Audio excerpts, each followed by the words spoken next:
dans l'after, ravi de vous retrouver. Pour ceux qui ont la radio, c'est sur RMC. Pour ceux qui ont la télé, j'espère que vous l'avez, c'est sur BFM Sport, bien entendu. Avec nous ce soir, Alpha Baldé. Bonsoir Alpha. Les retrouvailles, Nico. Oh, ça fait longtemps, dis-moi. Ah bah dis donc. Tu sais que tu m'avais manqué. Alors je t'écoutais à la radio, je te regardais sur BFM Sport. Ah bah écoute, je te raconte pas ce que je faisais pendant ce temps-là. SFR moi aussi. Qu'est-ce que tu m'as manqué. Salut Nico, salut à tous. Arnaud Souk nous fait le plaisir d'être parmi nous, qui fait des heures sup. Ah oui, je fais des heures sup. Bah attends, c'est pour toi, ça me fait plaisir. Salut Nico, salut sympa. Salut pour nous, c'est une première d'ailleurs. Ah oui, absolument. Voilà, tu fais des heures sup. Pas la dernière? Non, bah bien sûr que non. Attends, on est là. On vous attend au 32-16, bien entendu. On va débriefer la victoire il y a quelques instants de l'AS Monaco face au FC Metz. Merci Falcao une nouvelle fois. L'important, c'est les 3 points verts. Revenant dans quelques instants également. D'abord, on va revoir les résultats de cette première journée de Ligue 1. On va vous redonner les résultats de cette première journée de Ligue 1. Bah, c'est pas compliqué pour l'instant. Il y a que Metz qui a joué face à l'AS Monaco. Victoire donc de l'AS Monaco 1-0 grâce à Radamel Falcao. Il y a également eu des matchs de Ligue 2 ce soir. Sachez que le Havre s'est imposé 1-0 face à Valenciennes. Nancy, Sochaux de partout. Ils ont eu chaud les Sochaliens. Ils étaient menés 2-0 dans ce match. Niort s'est imposé 2-1 face à Tours. Victoire de Reims 3-0 face à Bourg. Le Gazélec s'est imposé face à Quevilly-Rouen 1-0. Lorient est allé s'imposer 2-0 à Clermont. Ajaccio a gagné 2-0 face au PFC. Orléans est allé gagner à Auxerre 3-1. Et sachez que demain il y aura une affiche entre Lens et Brest. Et lundi il restera un match entre Châteauroux et Nîmes au classement. Il y a 2 équipes qui en font pour l'instant carton plein. C'est Le Havre et Reims, 12 points sur 12. Lorient, Sochaux, Ajaccio et Niort sont juste derrière avec 8 points. Et puis alors, bon dernier de ce classement de Ligue 2, on a Tours, 0 points après 4 journées. Ils ont marqué leur premier but ce soir, mais ça devient inquiétant pour les Tourangeaux quand même. Bah, c'est sûr qu'on est plus habitué à les voir à côté de la 5e, 6e place, les Tourangeaux en Ligue 2 que de les voir là. Par contre, moi, ce que j'aime bien, c'est voir le Havre leader. Je t'en parlerai, tu vois, c'est un de mes 3 points. T'es normand, toi? Non, je suis pas normand du tout, je suis toulousain, mais ça me fait plaisir. Ouais, je vais te dire pourquoi. Vas-y. Il aime bien ces équipes je vais te dire pourquoi dans mes 3 points. C'est dans les 3 points? Ouais, c'est dans les 3 points, tu vois. C'est un de mes 3 points. Ah bah écoute, alors, c'est important. T'aimes bien ces équipes qui n'arrivent pas au final à avoir un très bon résultat positif, mais bon, t'aimes bien souffrir un petit peu. 12 sur 12, moi je trouve ça pas mal. La transition est toute trouvée, vous le savez, après les affiches de Ligue 1, de Ligue 2, de ce que vous voulez d'ailleurs. L'important, c'est les 3 points. Le plus important, c'est 3 points. L'important, c'est l'essentiel. Et souvent, l'essentiel, c'est le plus important. L'important, c'est les 3 points. Bon, on va commencer par toi, du coup, Arnaud. Alors, c'est quoi les 3 points? Je sais plus par lequel je devais commencer d'ailleurs. Je crois que j'avais mis Tolisso. Tolisso en premier, Corentin Tolisso, quand même. Premier match avec. Non, Falcao. Voilà, j'avais commencé avec Falcao, je sais plus. Bref, Radamel Falcao donc a marqué pour Monaco ce soir, 5e but en 3 matchs pour Radamel Falcao. Et franchement, mais voilà, on l'attendait. Il n'a pas forcément répondu présent jusqu'au moment où il a encore eu le ballon dans les pieds. Il a mis le but qu'il fallait mettre. Et moi, j'aime beaucoup parce que Radamel Falcao, je pense que c'est l'attaquant que Monaco cherche en Mbappé en l'occurrence. Alors même si c'est pas tout à fait le même profil, c'est en tout cas le killer. La seule interrogation par rapport à Falcao, c'est évidemment s'il aura la caisse physique pour tenir comme ça, mais en tout cas il est quand même bien parti Falcao cette saison.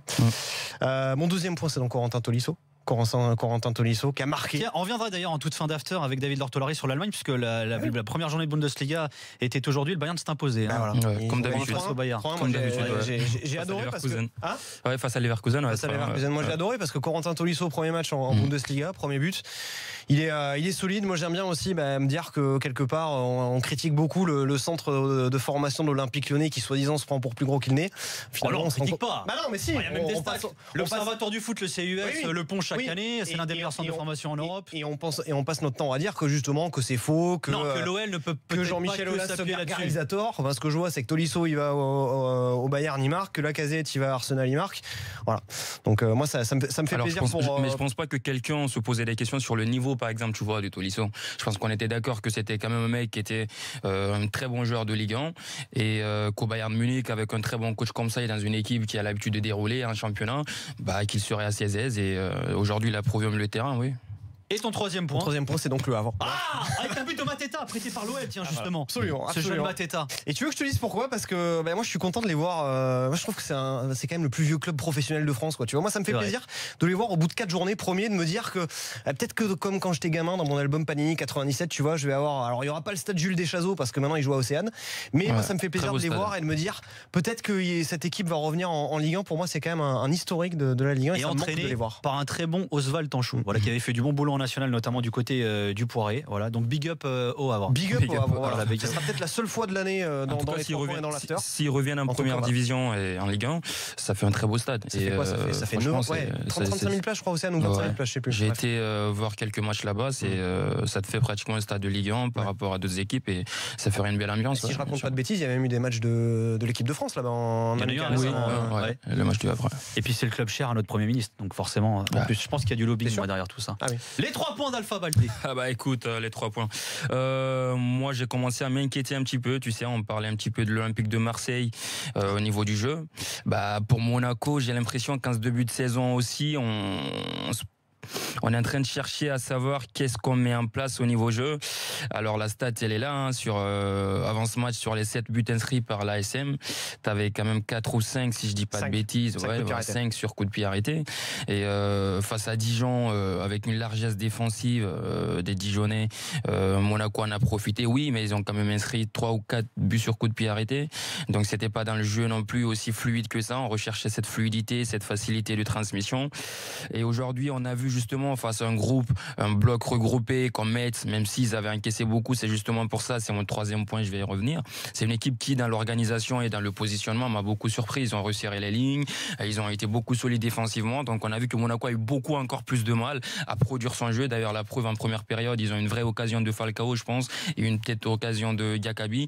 À part ça, ils ont pratiquement pas beaucoup d'opportunités à se mettre sous la dent, et ils n'arrivent pas à inquiéter cette équipe mécène. Donc, et face à Toulouse. Mais attention, parce qu'ils sont là quand même. Ça, on est d'accord. Au niveau du résultat, par rapport au début de saison, moi je pense que s'il y a quelque chose à retenir aujourd'hui, c'est justement cette statistique et cette 15e victoire de suite qu'ils arrivent à rafler devant Bordeaux.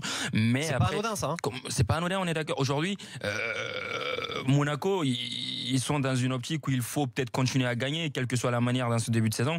Mais quand on a été habitué à voir ce qu'ils nous ont produit l'année dernière, là dans le jeu, même si on va me dire oui, ils ont perdu pas mal de joueurs, ils ont perdu face à Metz l'année dernière. Si on prend, je pense qu'il y a 2 joueurs qui sont partis par rapport au match où ils les avaient mis 7-0 à Saint-Symphorien. C'est Silva, je crois, et Valère Germain. Oui, mais enfin bon, Silva, oui, mais on est d'accord. Ça fait toute la différence. Sauf que tu vois, t'as Ronny Lopez, t'as quand même Sidibé toujours qui est là, t'as quand même Falcao, même si c'est lui le buteur. Tu t'attends quand même à ce que Monaco, à un certain moment dans le jeu, t'as quand même une possession qui était un petit peu plus favorable pour Metz. D'ailleurs, ça m'a étonné. Et voilà. Donc moi, dans le jeu, j'attends Monaco encore un peu plus élever son niveau. Et mon 2e point, c'est éternel Falcao, quoi. Tu peux pas ne pas aimer. 5 buts déjà cette saison, quand même, après 3 journées. Ce genre d'attaquant, tu peux pas. Le mec déjà, il est super classe. Il marque son triplé. C'était l'anniversaire de sa fille. Il en parle partout. Il a pas été le papa, bon là, pour la c'est hier ou avant-hier, je sais plus. C'est avant-hier, c'est ça, je crois. Il vient de marquer. Il dédie ce but à sa fille. Et faut juste voir le sens du déplacement. Magnifique. Sur le but, c'est incroyable. Entre les 2 défenseurs, c'est du haut niveau. En Ligue 1, je pense que tu as 2 attaquants qui sont capables de faire ça.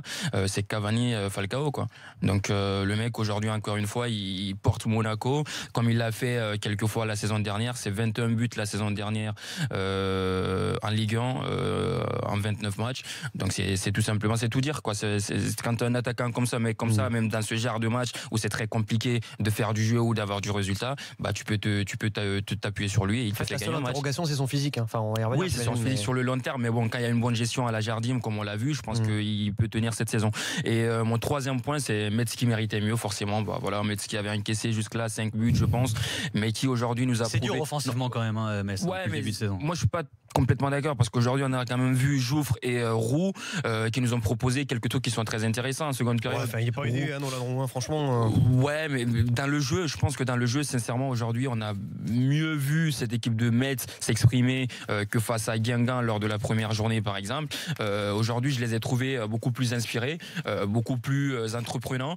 Ils ont non seulement défensivement et dans l'entrejeu posé des problèmes à cette équipe de l'ASM, mais devant, ils se sont également procuré quelques opportunités, quelques occasions.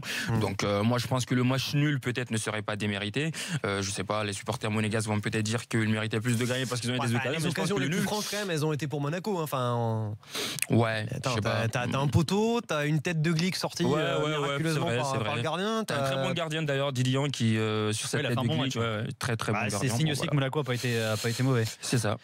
Tiens, et mes 3 points à moi, et ben alors forcément, le record de Jardim, 15e victoire d'affilée pour l'AS Monaco et pour Jardim. Voilà le record de Bordeaux et qui était donc égalé par l'AS Monaco. Bordeaux de 2009 a été dépassé. Alors Jardim, pourquoi ? Parce que malgré les bras de fer qui peuvent exister, on pense notamment au cas Mbappé en ce moment qui est toujours pas résolu. Malgré les départs en série, alors cette saison, on a encore perdu Mendy, Mbappé. Peut-être. Bakayoko, il arrive à faire renaître des joueurs. Vous évoquiez le cas de Falcao. Avec lui, il est en train de renaître et il va certainement révéler encore des jeunes. On pense notamment à Thielmans. Diakabi aussi d'ailleurs. Ou Diakabi qui était titulaire encore aujourd'hui. Il faut m'expliquer d'ailleurs pourquoi Thielmans est encore sur le banc ce soir. Moi, je pense que c'est une gestion. De la gestion, de la gestion. Tout le monde a vu de quoi il est capable. Je pense que là, tu le mets tout de suite, tu l'exposes de façon. Mais ça va, c'est quand même un joueur qui a 4 ans d'expérience. C'est très latin comme façon de gérer. Souvent, quand ils vont chercher des joueurs qui arrivent de championnats étrangers, ils aiment bien leur laisser le temps de s'adapter. Tout ça. Ouais. Et alors Roland, pourquoi ? Parce que c'est un peu la caricature du non savoir-faire en matière de vente des clubs français. En gros, depuis le mois de mai, on sait que Roland doit quitter les Girondins de Bordeaux. Depuis le mois de mai, Bordeaux crie sur tous les toits que le joueur est à vendre. Aujourd'hui, Jocelyn Gourvenec a expliqué que la situation évoluait. Je cite, en prenant des pincettes, dit l'entraîneur des Girondins de Bordeaux. On parle quand même d'un mec qui a que 24 ans, qui a planté 35 buts sur les 3 dernières saisons, ce qui est quand même pas dégueulasse pour un attaquant. Que le club n'a pas su prolonger peut-être au bon moment et qui va être en fin de contrat à l'été 2018. Et puis Bordeaux se retrouve avec un dossier Roland qui sur le papier est quand même un joueur qui devrait être vendu à un bon prix. Ils savent plus trop quoi en faire. Un coup il doit partir en Angleterre, un coup c'est en Espagne. Maintenant visiblement c'est même plus en Europe. C'est un peu dommage quand même de voir un tel joueur gâché, alors que ce soit d'un point de vue sportif ou d'un point de vue financier, parce qu'ils sont pas en train de très bien le vendre et de s'en débarrasser les Girondins. Écoute, la gestion d'effectifs et la gestion de joueurs de mercato de la part des clubs français, Nico, je pense que tu en sais quelque chose.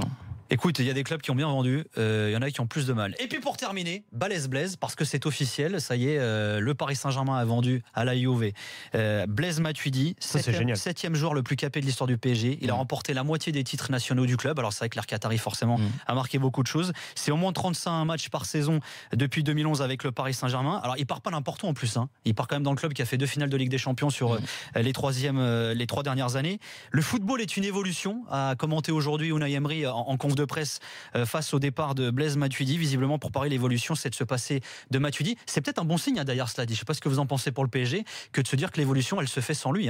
Il perd quand même un gars qui est un taulier quand même de cette équipe. Moi ce que j'aime bien surtout c'est de voir que c'est un joueur français, un des tauliers du milieu de terrain du Paris Saint-Germain qui a été un petit peu aussi poussé quelque part par la jeunesse d'Adrien Rabiot, mais bon voilà, qui arrive à se recycler. C'est quand même la première fois qu'il part à l'étranger depuis le début de sa carrière. Et puis tu le disais, c'est pas n'importe quoi. Alors d'accord, c'était pas le premier choix, c'était pas le premier choix à la Juve parce que j'aurais voulu avoir un autre milieu de terrain, Matic, un Matian ou voilà. Mais il se retrouve quand même avec une sacrée équipe à la Juventus Turin. Je suis content pour lui. C'est bien pour Blaise. Aujourd'hui, on sait que il avait franchi un cap en venant au PSG par rapport à ses années à Saint-Etienne. Il s'est transformé, c'est devenu un des pions importants de ce PSG-là, de l'Air Qatari. Il va découvrir un club de top niveau, de haut niveau, qu'est la Juventus de Turin.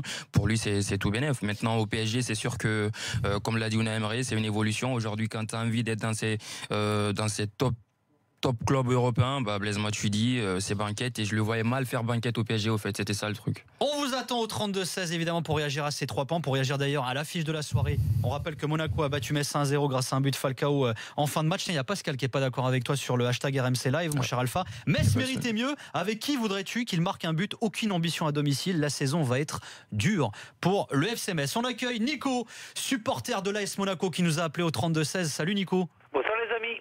Salut. Comment ça va Nico? Écoute, comme vous j'ai mes 3 points. Alors je vais vous le faire en 5 secondes. Premier point, record de victoire consécutive. Deuxième point, record de victoire consécutive. Troisième point, record de victoire consécutive. Voilà. C'est un peu répétitif, mais ça marche. Parce qu'il y a un record de victoire consécutive à l'extérieur d'ailleurs. En plus du record. Pour Monaco. Pour Monaco, ouais, du coup. C'est ça. C'est ça. En gros, tu retiens que ça, Nico, c'est ça? Tu retiens que ça alors? Un petit bémol, notamment sur votre antenne, j'avais dit que j'étais assez dubitatif sur la recrue Guézal, mais bon, comme elle était entre guillemets gratuite, c'est toujours bon à prendre. Ce soir, on a eu une particularité, on a eu 3 joueurs qui ont évolué sur, on va dire, la place de Bernardo Silva l'année passée. On a eu dans un premier temps Ronny Lopez. Alors, j'ai rien contre ce bonhomme, mais il est sorti à la pause. Ça n'a pas le niveau. Ouais. Ensuite, quand Carillo est rentré en deuxième mi-temps, Diakaby s'est décalé à droite. On a bien vu que ça le faisait pas. Ghezal, c'est le seul, donc le troisième qui avait ce poste-là ce soir, qui a au moins éclairé un peu le jeu. Et d'ailleurs, la passe décisive sur Falcao vient de lui. Et... Ouais, t'as raison de le souligner, Nico. Quand il est rentré, il a apporté beaucoup plus de. Il a essayé de se décaler, de créer de l'espace. Et du coup, on l'a vu. Il a créé cet espace-là dans la défense mécène. Donc, dès qu'on l'a vu, son premier ballon, je crois, premier ou deuxième, il sollicite déjà le gardien. Et oui, il a apporté quelque chose aujourd'hui. Et ça, faut le mettre aussi à l'actif de Leonardo Jardim. Maintenant, comme tu le dis, record de victoire, c'est ce que je disais tout à l'heure. Dans le jeu, on se pose des questions, quoi. T'as pas cette transmission, t'as pas ces jeux à phase courte, t'as pas de triangle qui se forme. Je me posais moins ces questions-là il y a 8 jours face à Dijon, où j'ai trouvé un très très bon AS Monaco. Là, ce soir, t'avais une défense de Dijon aussi qui était, excuse-moi, loin d'être bien organisée. Après, alors, il y a un petit bémol à apporter sur la performance de Monaco ce soir. Il faut savoir que cette semaine, Monaco a travaillé très très dur physiquement, tout le groupe. Encore une fois, il y a des pics de forme à prévoir dans la saison. Pour Monaco, qui qualifie directement Ligue des Champions, qui sera en plus tête de série vu qu'on est champion. Vous savez, la nouvelle formule Ligue des Champions depuis l'année passée. Monaco a travaillé très très dur, donc que les joueurs étaient un peu rincés ce soir, c'était pas complètement innocent et c'était un petit peu prévisible. Donc je mettrai un petit bémol sur la performance physique de ce qu'on a vu des gestes techniques, notamment de Moutinho qui a régalé il y a 8 jours ou il y a 15 jours. Moutinho a raté énormément de passes qui d'habitude c'est des caviars. Ça s'explique aussi le déchet technique, notamment en première mi-temps de l'AS Monaco, s'explique par la grosse charge de travail qu'ils ont eu physiquement cette semaine. Ça s'explique aussi par ça. C'est un peu dur avec Moutinho parce qu'il a quand même fait quelques ouvertures. J'ai notamment en mémoire une ouverture qu'il fait en première période qui est pas trop mal. C'est vrai que Moutinho a été peut-être un peu moins tranchant, on va dire. Il a été déjà à 3 passes décisives, donc c'était compliqué de faire mieux. Il a été peut-être un petit peu moins tranchant que les semaines passées sur les coups de pied arrêtés à proprement dit.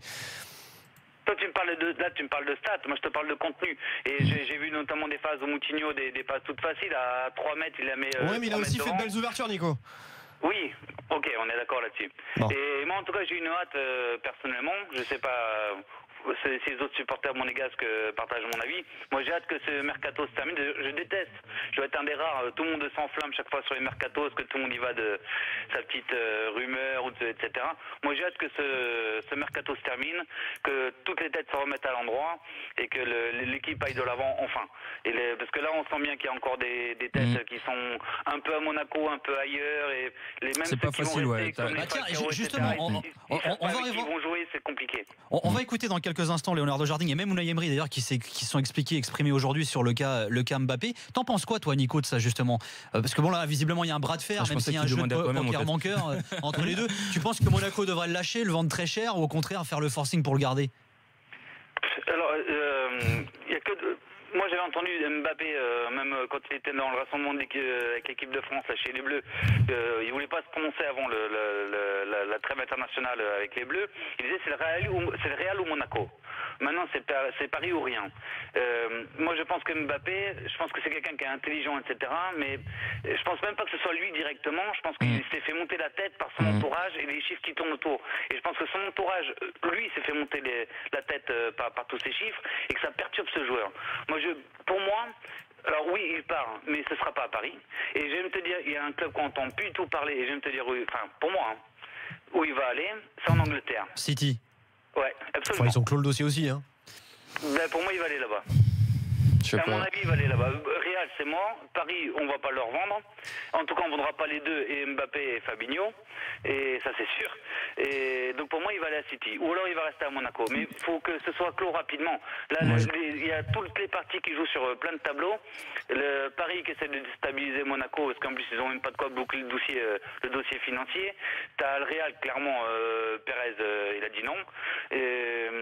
Donc, Mbappé, voilà. Soit tu vas à City, soit tu restes. Mais il faut que ce soit tranché maintenant, là. Parce que s'il reste à Monaco, évidemment, on a besoin de lui.